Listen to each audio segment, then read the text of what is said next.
Good morning to all of you. Today's topic is the estimation of a blood glucose.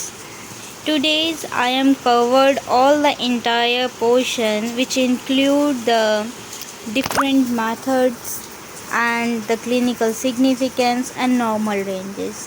Okay. So सबसे पहले मैं आपको ये बताऊंगी कि जो ब्लड ग्लूकोज हैं, ब्लड ग्लूकोज की एक्चुअल डेफिनेशन क्या है। ओके, क्लिनिकल सिग्निफिकेंस जो होते हैं किससे रिलेटेड है हमारे। जैसे कि आप सभी को पता है हम क्या करते हैं, फूड इंटेक करते हैं। फूड इंटेक करा like the source of a chapatis and a rice. Okay, food ये हमारा फूड क्या हुआ, स्टमक के पास जाएगा। स्टमक के पास ये ब्रेक डाउन होगा। सबसे पहले माउथ से स्टार्टिंग होती है, केमिकल मेथड से ये ब्रेक डाउन होता है। उसके बाद ये स्टमक के पास जाएगा, स्टमक से वे इंटेस्टाइन में जाएगा और ब्रेक डाउन होगा, और देन उसके बाद वो विलाई के पास पहुंचेगा। विलाई के पास पहुंचने के बाद in the form of a glucose ये ऑब्जर्व होगा, ब्लड ग्लूकोज ब्लड में। ओके, और क्या होता है एक्चुअली हमारे सेल को रिक्वायर क्या चाहिए, ऑक्सीजन चाहिए। ठीक है, for the making glucose ATP, energy बनाने के लिए क्या चाहिए, ऑक्सीजन चाहिए। ओके, तो ऑक्सीजन चाहिए और एनर्जी भी चाहिए फॉर द ग्रोथ, सेल्स की ग्रोथ के लिए, डेवलपमेंट के लिए, पर्टिकुलर सेल डिविजन्स के लिए। सो क्या होता है, जो हमारा ब्लड ग्लूकोज है, ब्लड ग्लूकोज जैसे ही हमारा इंटर करता है हमारे ब्लड में, ब्लड ग्लूकोज, तो इसमें क्या होता है, सेल के पास क्या होती है, हमारे रिसेप्टर प्रेजेंट होते हैं। जैसे कि तुम देख भी रहे होंगे, ये मैंने बॉक्सेस लाइक में बना रखा ब्लैक में। तो ये रिसेप्टर्स को बोलते हैं इंसुलिन रिसेप्टर्स। ओके, और जो ये इंसुलिन है ये हमारा पैनक्रियाज रिलीज़ करता है हमारे to hormones, insulin and the glucagon. Okay, तो इंसुलिन एक गेटेड चैनल है, गेटेड चैनल एक की है। लाइक जैसे ही हमारा ब्लड ग्लूकोज इंसुलिन के कांटेक्ट में आएगा तो क्या होगा, इंसुलिन का गेट ओपन हो जाएगा। Like insulin open the gate of a cells and glucose enter the cell and blood glucose level decrease. If insulin का हमारा गेट बंद है, व्हेन द इंसुलिन रिसेप्टर अब नॉर्मल है या फिर डेफिशिएंट है, गेट ओपन नहीं होगा, और उस टाइम पे क्या होगा, ग्लूकोज इंटर नहीं कर पाएगा ब्लड ग्लूकोज सेल्स के अंदर। तो उस कंडीशन को क्या बोलते हैं, फिर हमारी बॉडी में क्या होता है, ब्लड ग्लूकोज हाई हो जाता है। ओके, इस कंडीशन को बोला जाता है, इस डिक्रीज ब्लड ग्लूकोज लेवल को बोला जाता है hypoglycaemia, and increase blood glucose को बोला जाता है हाइपरग्लाइसीमिया। और हाइपरग्लाइसीमिया लाइक डायबिटीज़ मेलाइटस, जो कि एक तरह से क्लिनिकल सिग्निफिकेंस है ब्लड ग्लूकोज का। ओके, और ग्लूकागोन, इंसुलिन तो हमारा जब हमें ब्लड ग्लूकोज का लेवल डिक्रीज़ करना हो तो हमें क्या चाहिए, इंसुलिन बोलते हैं, इंसुलिन की रिक्वायरमेंट चाहिए। बट जब हमें ग्लूकोज का लेवल इंक्रीज़ करना हो तो हम ग्लूकागोन इनटेक करते हैं। ओके, तो now we talking about the different method of the blood glucose estimation. मैंने आपको पहले ही बता दिया है, थोड़ी सी हिस्ट्री, थोड़ी सी थ्योरेटिकल पोर्शन मैंने बता दिया आपको, जो मेन है। ओके, तो now we talking about the various method. हम ब्लड ग्लूकोज एस्टिमेशन करने के लिए डिफरेंट मेथड यूज़ करते हैं, like the Folin's W method, glucose oxidase peroxidase method, orthotoluidine method, Nelson Somogyi method, and a King and sorry for mistake, the King and Asatoor method. Okay, Asatoor choice of a blood specimen. अब आता है कि हमारे यार blood glucose estimation तो हम कर रहे हैं, बट एक्चुअली में हम सैंपल क्या कलेक्ट करेंगे। ओके, तो सैंपल कलेक्ट करने के लिए हमें चाहिए पोर्शन प्लाज्मा। प्लाज्मा क्या होता है हमारा, विथ एंटीकोगुलेंट। विथ एंटीकोगुलेंट मतलब कि उसमें एंटीकोगुलेंट मिक्सअप होगा, ब्लड के साथ एंटीकोगुलेंट मिक्सअप होगा। अब हम वैसे कि जानते हैं कि एंटीकोगुलेंट्स क्या होते हैं, हमारे डिफरेंट टाइप्स के होते हैं, लाइक EDTA। तो एंटीकोगुलेंट का क्या मतलब है कि ब्लड को क्लॉट ना होने दे। ओके, तो डिफरेंट टाइप के हम लेबोरेटरीज में एंटीकोगुलेंट यूज़ करते हैं। ओके, बट हम ब्लड ग्लूकोज एस्टिमेशंस के लिए sodium fluoride anticoagulant preservative use करते हैं। Why we use only the sodium fluoride anticoagulant? क्यों? अब हम EDTA भी यूज़ कर सकते थे, सोडियम सिट्रेट भी यूज़ कर सकते थे, सोडियम फ्लोराइड ही क्यों? तो सोडियम फ्लोराइड में क्या होता है actually, this is require in the RBC because there is a continuous glycolysis and glucose disappear due to the presence of a glycolytic enzyme in RBCs. Okay, तो sodium fluoride क्या करता है actually, हमारे RBC में क्या होता है, एक कॉन्टीन्यूस ग्लाइकोलाइसिस मेटाबॉलिज्म हमेशा चलता रहता है। तो सोडियम फ्लोराइड क्या करता है, इस ग्लाइकोलाइसिस को प्रिवेंट करता है। ओके, ताकि अगर हम 5 से 10 mg पर डेसीलीटर पर हावर इसका जो रेट है पर हावर ड्रॉप ना हो, लेवल जो है जो भी हम मेज़र करेंगे वो 5 से 10 mg पर डेसी पर लीटर पर हावर डिक्रीज़ ना हो, उस चीज़ को हम प्रिवेंट करने के लिए सोडियम फ्लोराइड यूज़ करते हैं। क्योंकि RBC की सरफेस पे क्या है, एक ग्लाइकोलाइटिक एंजाइम प्रेजेंट है। ओके, और इसी ग्लाइकोलाइसिस को प्रिवेंट करने के लिए, ताकि उसका जो रेट है 5 से 10 mg, हमारे रिज़ल्ट का रेट कम ना हो, डिक्रीज़ ना हो। अगर कोई पर्सन डायबिटीज़ कोज कर रहा है या डायबिटीज़ है उसके पास, उसके अंदर डायबिटीज़ डिजीज़ है, बट अगर हम सोडियम फ्लोराइड ना ले तो क्या करेगा, वो डायबिटिक पेशेंट शो नहीं करेगा, 5 से 10 mg पर हावर उसका रेट ड्रॉप होता है। ओके, तो इसी ग्लाइकोलाइसिस को प्रिवेंट करने के लिए we require the sodium fluoride anticoagulant for the estimation of blood glucose. Okay, तो ये समझ में आया कि सोडियम फ्लोराइड ही क्यों यूज़ करते हैं हम, और प्लाज्मा लेते हैं ना कि सीरम लेते हैं इसमें। ओके, सो फर्स्ट मेथड मैं आपको बताने जा रही हूँ, the glucose oxidase peroxidase method, जिसे कॉमनली नोन बोला जाता है GOD-POD मेथड। ओके, प्रिंसिपल क्या है, ये एक ऑटो एनालाइजर मेथड है, ये एक एंजाइमेटिक मेथड है। Okay, it is an enzymatic method. The glucose is oxidize by the glucose oxidase to the gluconic acid and the hydrogen peroxide, and the enzyme peroxidase convert hydrogen peroxide to water and the nascent oxygen. This nascent oxygen in turn react with 4 amino antipyrine in the presence of a phenol to form pink and red color, which can be determined at 530 nanometer. जो हमारा glucose है in the form of a BD, dextrose glucose की form में, ये हमारा convert हो जाता है gluconic acid and hydrogen peroxide by the presence of which enzyme, the glucose oxidase. Okay, and this hydrogen peroxide convert into the water and the nascent oxygen by which enzyme, the peroxidase, and this nascent oxygen combine with the 4 antipyrine in the presence of a phenol and form the red color compound, which is measured the colorimetrically 530 nanometer. Okay, reagents हम क्या क्या use करते हैं, phenol reagents हो गया, buffer enzyme, glucose standard, glucose reagent, test tube and photometer. Sample मैंने आपको बता ही दिया, प्लाज्मा लेते हैं। अब ग्लूकोज रिएजेंट को हम बनाएंगे कैसे, 2 पार्ट्स बफर एंजाइम लेना है हमें और 1 पार्ट हमें फिनोल रिएजेंट लेना है। इसको मिक्स वेल करेंगे, देन ग्लूकोज रिएजेंट हमारा बन जाएगा।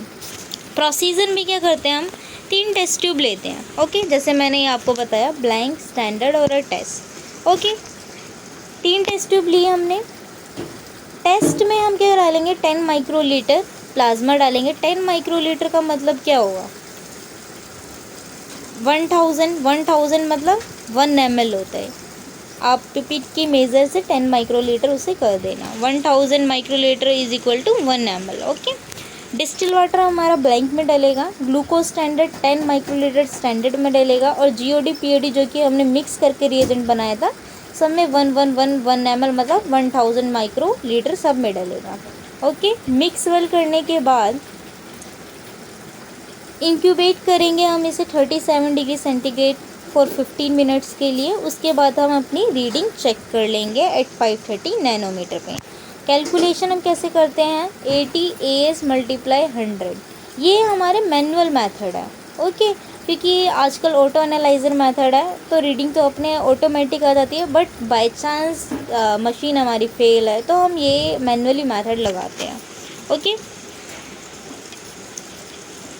ओ टोलोडाइन मेथड सेकंड मैं बता रही हूँ ग्लूकोज एस्टिमेशन के लिए। ओ toluidine method, protein are precipitated by trichloroacetic acid. Glucose in a protein free filtrate react with O-toluidine in a glacial acetic acid to yield a blue, green and glycosamine, and the intensity of the color developed is proportional to the amount of a glucose present in the sample and the measured in photometer at 625 nanometer।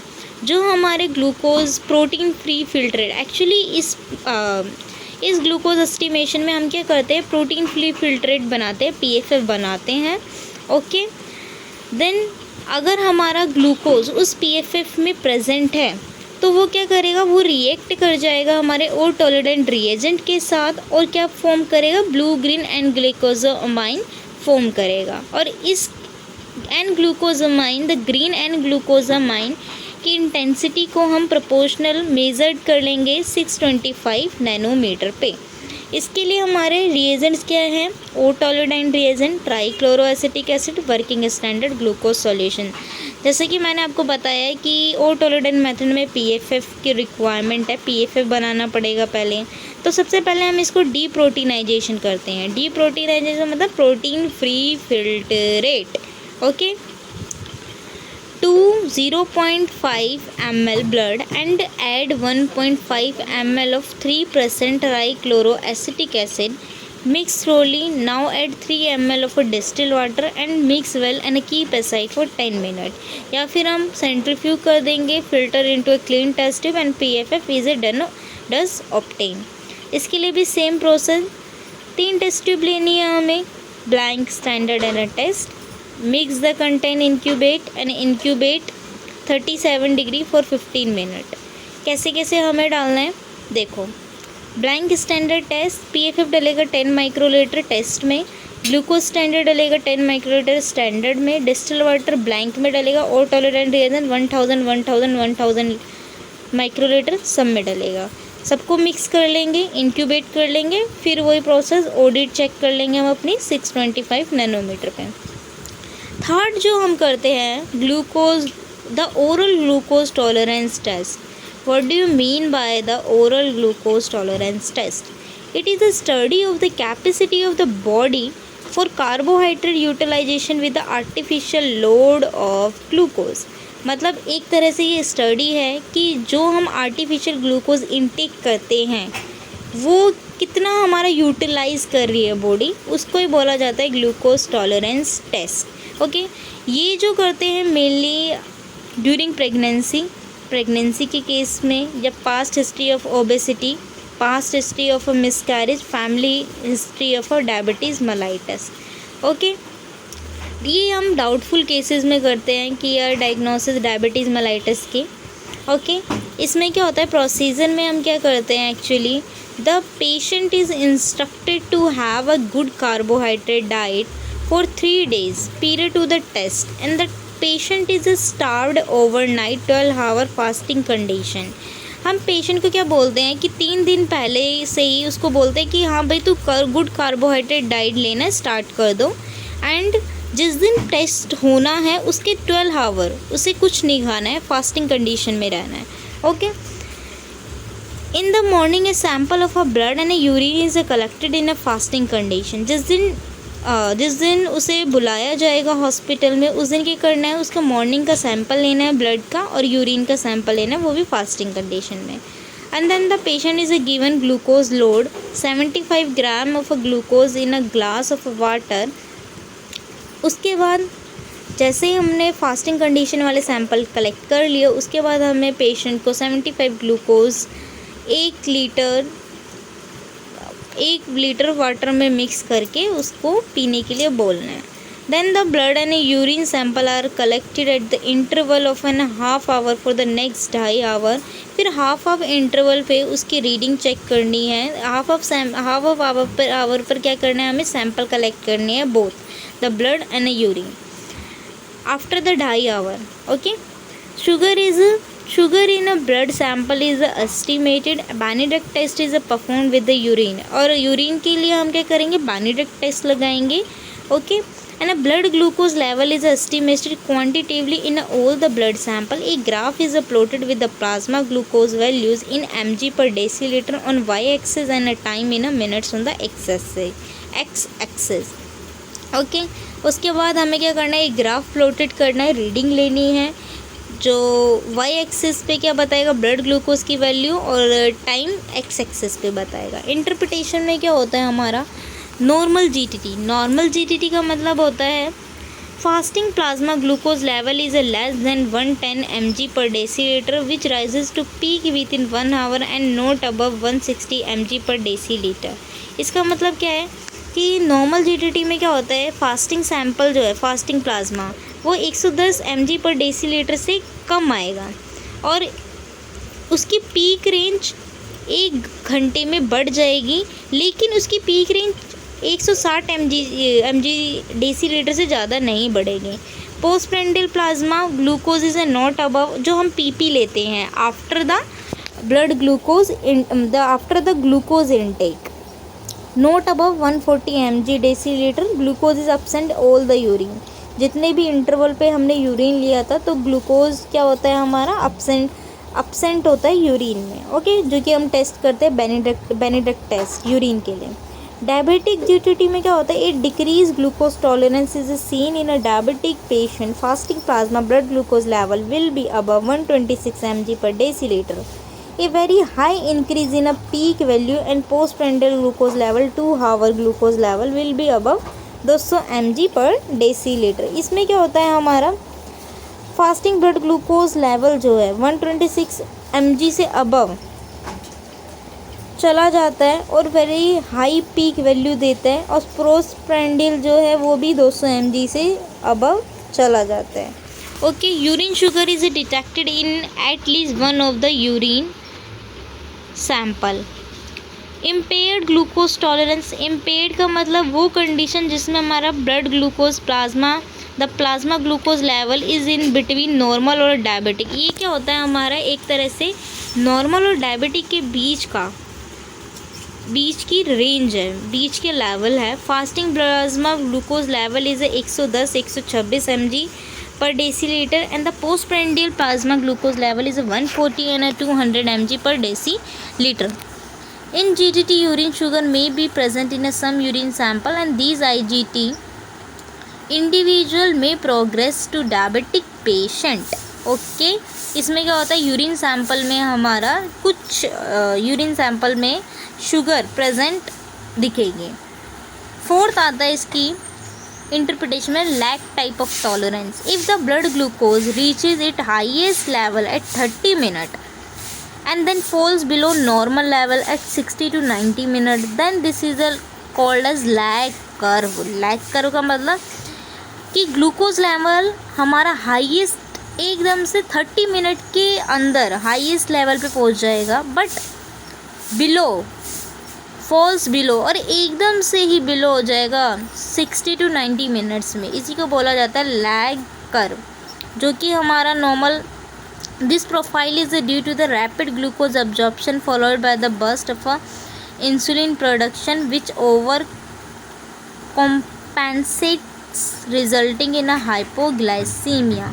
Flat curve में क्या होता है, flat curve tolerance curve is contributed by decrease और delayed glucose absorption of glucose in intestinal tract.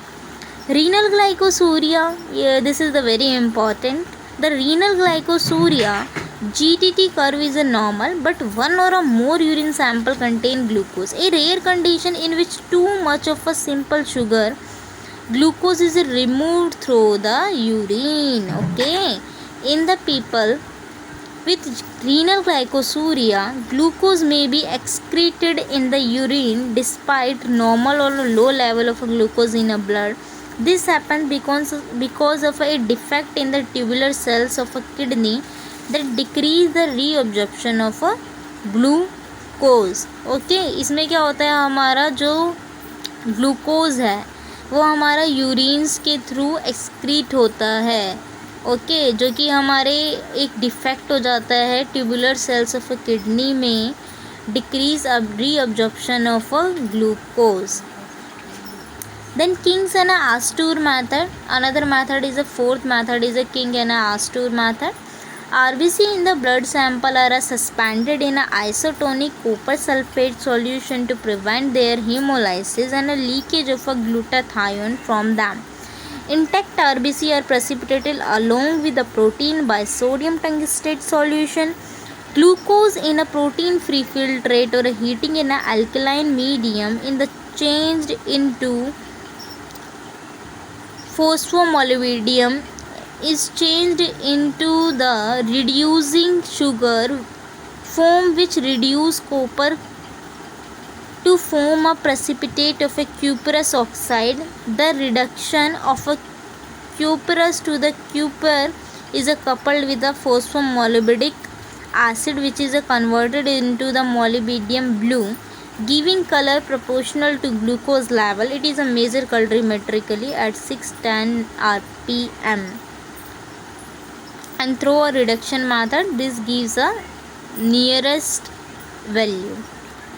Clinical significance क्या क्या होते हैं glucose estimation में, जैसे कि मैंने आपको बताया हाइपरग्लाइसीमिया है ना हाइपोग्लाइसीमिया, ये एक कंडीशन है।